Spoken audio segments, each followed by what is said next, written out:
Bangkay ng babae na nakasilid sa sako natagpuan sa gitna ng palayan sa Camarines Sur. At 2 menor de edad naman sa Zamboanga City ni rescue sa tiyuhing nagbebenta umano ng hubad nilang larawan online. Saksi si Jessica Calinog ng GMA Regional TV, Balitang Bicolandia. Sa isang entrapment operation, nasagip ang 2 menor de edad na babae sa Zamboanga City. Magpinsan ang mga bata na parehong 10 taong gulang. Biktima umano sila ng online sexual abuse. Arestado sa operasyon ang 32 anyos na sospek na tiyuhin ng mga biktima. Siya yung nagkakapera. Mga bata ito, siyempre hindi sila aware na ganun ang ginagawa ng itong suspect na uncle nila mismo. Ayon sa Women and Children Protection Center, Mindanao Field Unit, noong nakaraang buwan nila nadiskubre ang modus. Ibinibenta umano online ang mga hubad na larawan ng mga bata sa mga customers sa Pilipinas at sa ibang bansa. Mismong ang suspect daw ang kumukuha ng litrato at ipinagbibili online. Ayon sa pulisya, hindi alam ng mga magulang ng mga biktima ang ginagawa ng suspect. Sumailalim na sa inquest proceedings ang suspect habang itinurn over sa City Social Welfare and Development ang mga biktima. Hindi na nagbigay ng pahayag ang suspect na nahaharap sa patong-patong na kaso. Sa Pamplona, Camarines Sur, isang bangkay ng babae na nakasilid sa sako ang natagpuan sa gitna ng palayan. Nasa state of decomposition na ang bangkay, kaya nahihirapang matukoy ang pagkakakilanlan nito. Hinihintay pa ang resulta ng DNA testing ng bangkay at sa pinaniniwalaang pamilya nito. Patuloy ang investigasyon. Para sa GMA Integrated News, ako si Jessica Calinog ng GMA Regional TV Balitang Bicolandia, ang inyong saksi. Hindi lang mga gamit na pang-torture umano ang nabisto sa sinalakay na Pogo Hub sa Porac, Pampanga. Natagpuan din doon ang hinihinalang droga at mga uniforme umano ng Chinese na sundalo. Saksi si Jonathan Andal. 6 na araw matapos salakayin ng Pogo Hub sa Porac, Pampanga, ang mga uniforming ito ang natagpuan ng mga otoridad sa isang kwarto. Camouflage ang disenyo at ang mga butones may nakatatak na PLA na tawag sa Armed Forces ng China. Iniimbestigahan ngayon ng PAOK o Presidential Anti-Organized Crime Commission kung may mga sundalo ng China rito na nagpapanggap na empleyado ng Pogo. May nakita ring mga baril at posas sa loob ng isang building. May natagpuan ding mga sex toy at mga damit pambabae na indikasyong posibleng may nagaganap umano ditong online sexual exploitation. Sa videong ito mula sa cellphone ng Chinong nahuli sa labas ng Pogo compound, kita ang mga Pogo worker na nagtatakbuhan ng lusubin sila ng mga otoridad nitong June 4. Sa isa pang video, kita ang mga Chino na nakaposa sa kama. May larawan din ng perang hinala ng PAOK ginagamit sa money laundering. May litrato rin ng bangkay. Litrato ng isa pang lalaki na duguan ng likod, pati litrato ng hepe ng PAOK na si Yusek Gilbert Cruz. Hinala ng PAOK taga-torture ng mga Pogo worker ang nahuling dayuhan na pugante umano sa China at sangkot umano sa mararahas na krimen. Galing siya kung saan-saan, connected siya sa Pamban, connected siya sa Fontana, sa mga illegal na mga Pogo dyan sa Fontana. Kriminal po talaga yan. Sindikato po yan. Lahat naman po nandyan sindikato. Nasamsam din sa Pogo ang mga baseball bat, hinihinalang electrocution device, hinihinalang shabu, gayon din ng luxury watches at mga alahas. May mga bahid din ng dugo sa ilang kwarto.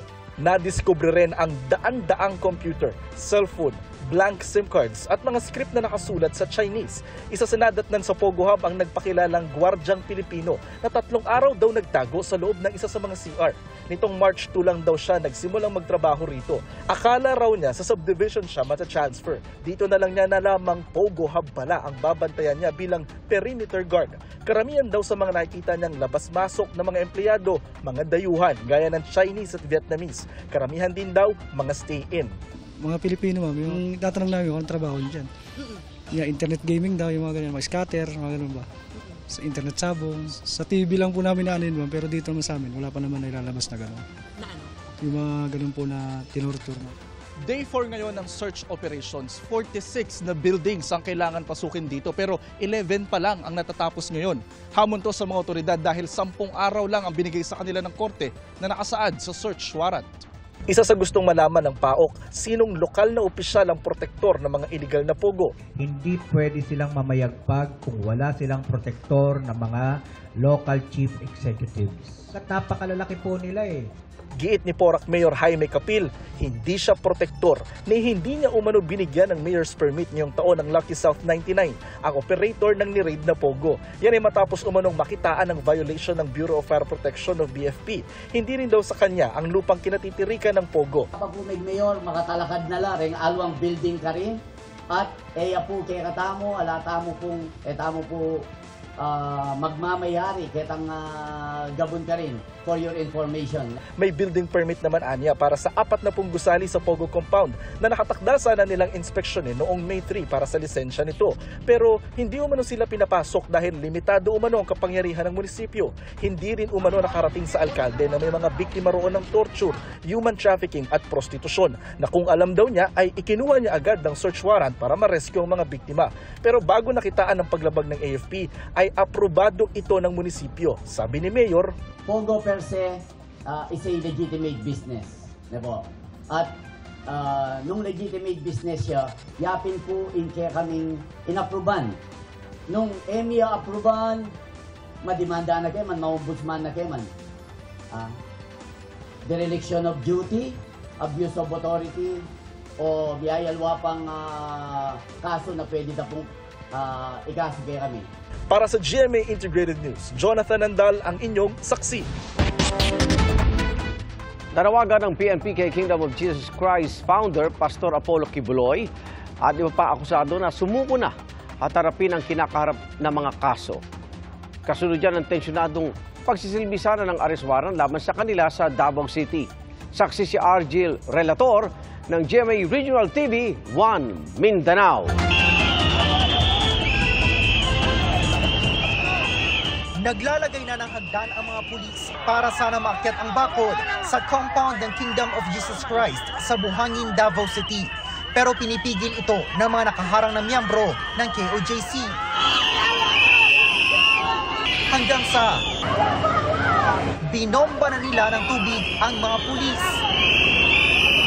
Nakaakyat pa ang ilang pulis sa tuktok ng fire truck pero hinarang din sila ng mga taga-suporta ni Kibuloy. Kalaunan ay naitaboy nila ang mga pulis.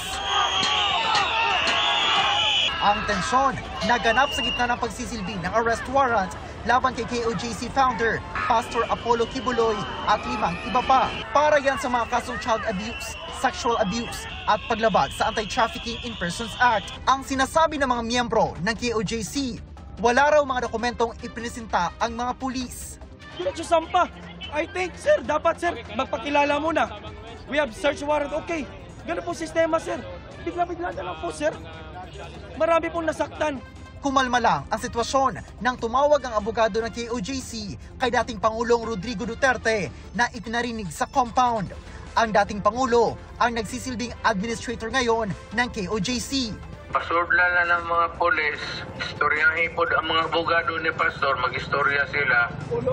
Pagkahuman, akong tambang kay na may warrant against kay Pastor, musurrender na lang siya peacefully.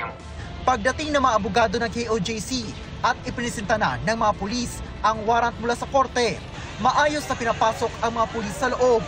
Isa-isang pinasok ang mga gusali habang may umaaligid na chopper ng pulisya sa Hipawid. Pero hindi natagpuan sa loob ng compound si Kibuloy at 5 pang subject ng arrest warrant.